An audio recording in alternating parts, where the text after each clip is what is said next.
Welcome back, everyone, to this reflection episode of Kindness as Prevention, our final exit to our pro kindness campaign this month. I am your host, Jharman Leitner, scientist, educator, and PhD candidate in developmental psychology. As we close out Domestic Violence Awareness Month, I want to pause and reflect not just on what we've learned, but on what we've felt. We've covered some sensitive content and learned some new information that could have brought on some big feelings. And I want to challenge you to not shrink back from that, but to take a deeper dive into what you felt, into what you've heard. How does it apply to you in your childhood history, the current state of your relationships, and even your desire for the health and wellness of future generations? I know I want my children, their generation, to be healthy in their relationships and not to continue a cycle of violence. This month, we have covered topics across homes, schools, workplaces, relationships, and faith-based communities to share one powerful message. Kindness is prevention.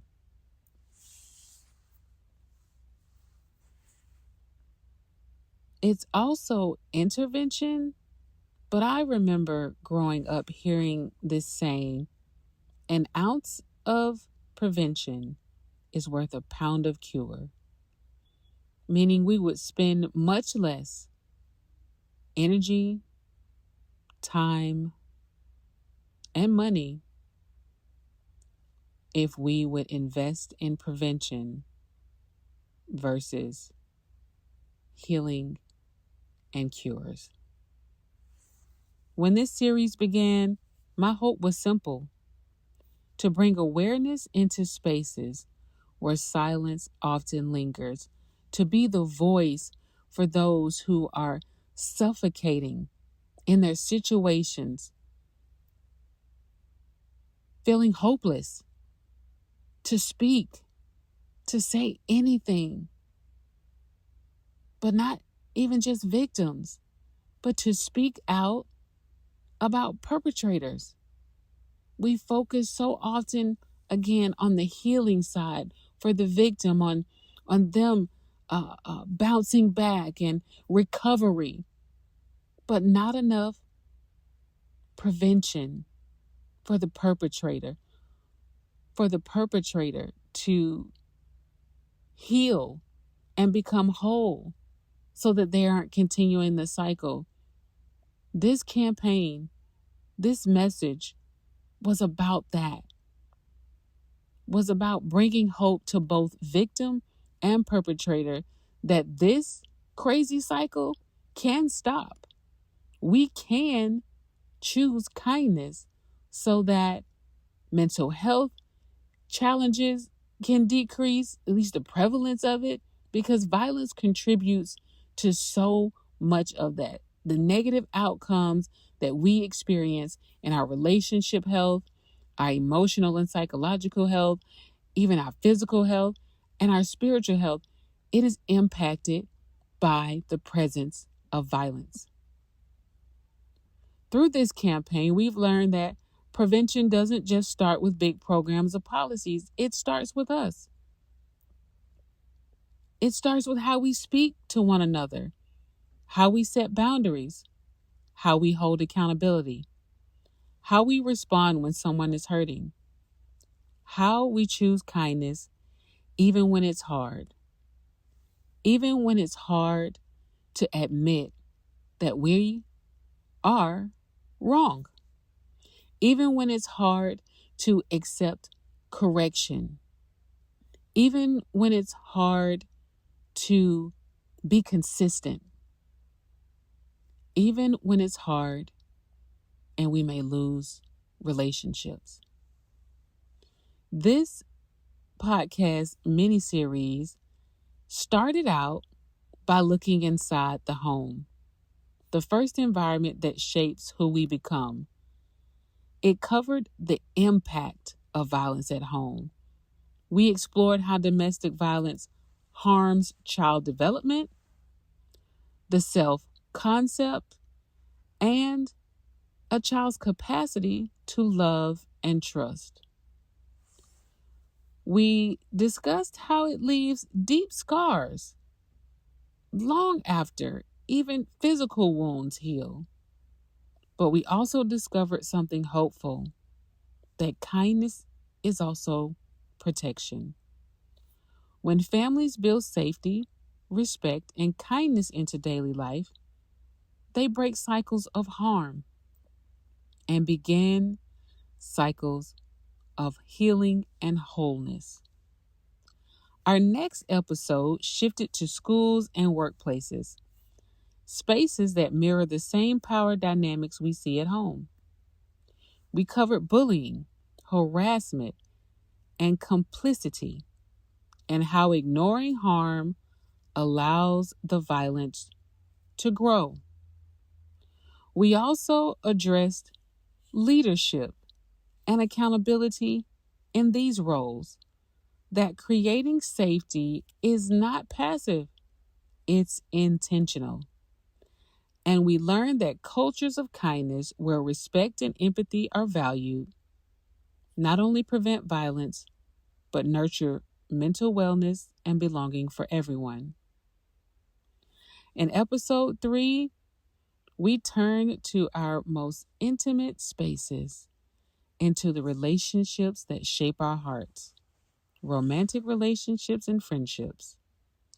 We unpack the reality of intimate partner violence and how emotional and psychological abuse is subtle and can be as destructive as physical harm, showing up in marriages, long-term partnerships, and friendships.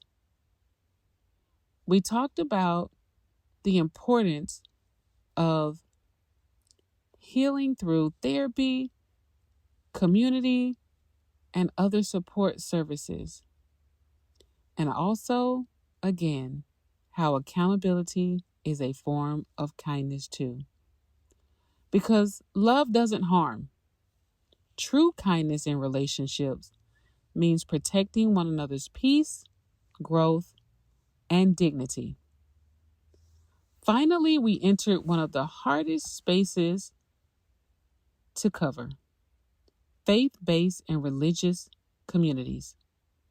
We talked about church hurt, spiritual abuse, and pride, and how even sacred spaces can perpetuate cycles of violence when cover-ups are prioritized and accountability is missing, when leadership is not leading with kindness.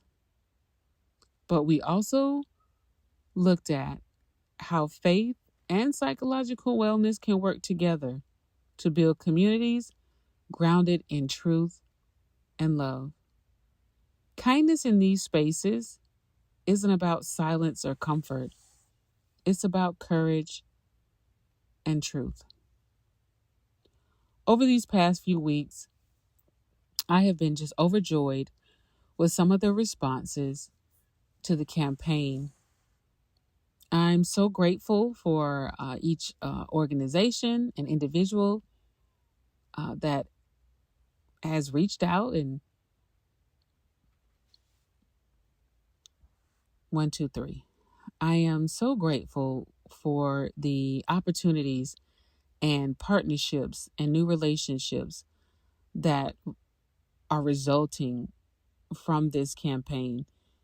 Thank you to those of you who have answered the call to action, who are doing the work behind closed doors, nobody seeing you.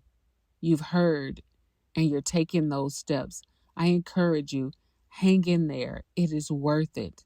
You will see the results as long as you remain consistent in prioritizing kindness and taking those steps that are personalized to you and your experiences and the things that you desire.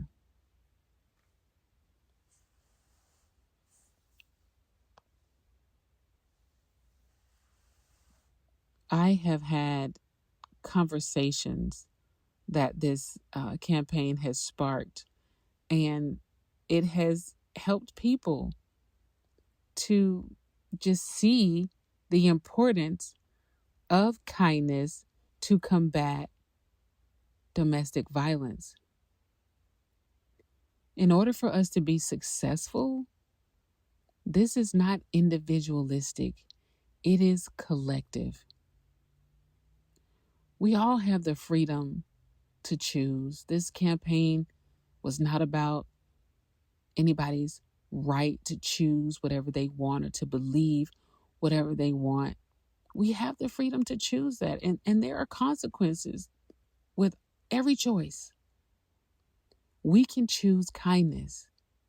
There are positive outcomes when we choose kindness. We don't have to question that. But we still have the power to choose. What will you choose? Will you choose healthy outcomes or unhealthy outcomes? Will you choose normalizing abnormalities, or will you choose to really operate in normalcy? How much does it matter? How much is it worth it to you? And it's okay what the answer is. Sometimes the questions just have to be asked so we can think about it. And if the answer is, I want to choose violence, then by all means, everyone has the right to choose that. I just wanted to bring awareness to the outcomes of violent choices, how it impacts the way the world continues to operate. We can choose kindness, everyone. No matter how hard it is, we can see a shift in the violence bias, in the prevalence of domestic violence, and in the rate of mental illness when we all take a stand against violence and stand for kindness. This campaign was about awareness, but awareness is just the beginning. Action is what creates change.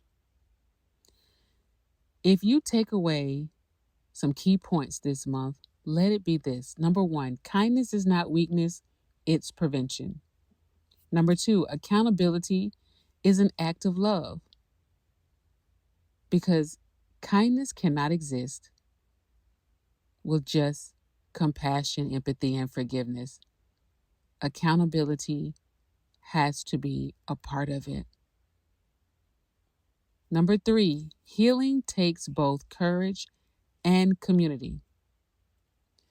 And number 4, every one of us has the power to interrupt violence with awareness, accountability,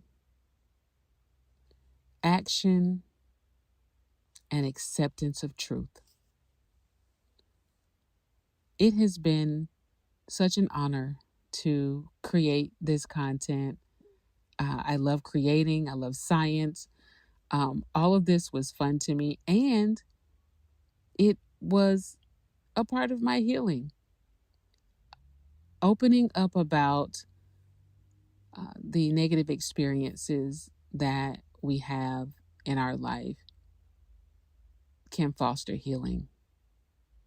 And I stand for those who are behind closed doors, silent,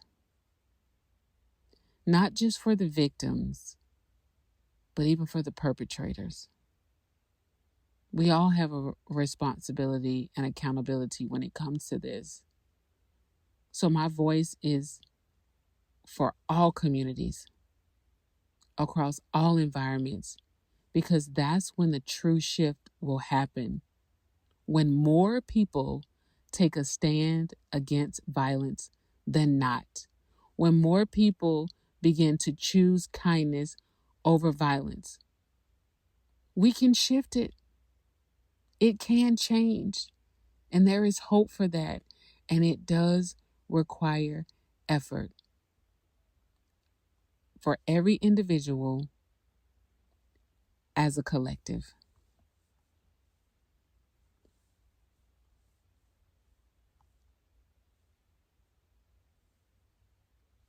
As we close this series, I invite you to keep choosing kindness, not as a moment, but as a movement. Continue sharing, learning, and holding healthy space for one another. And if you or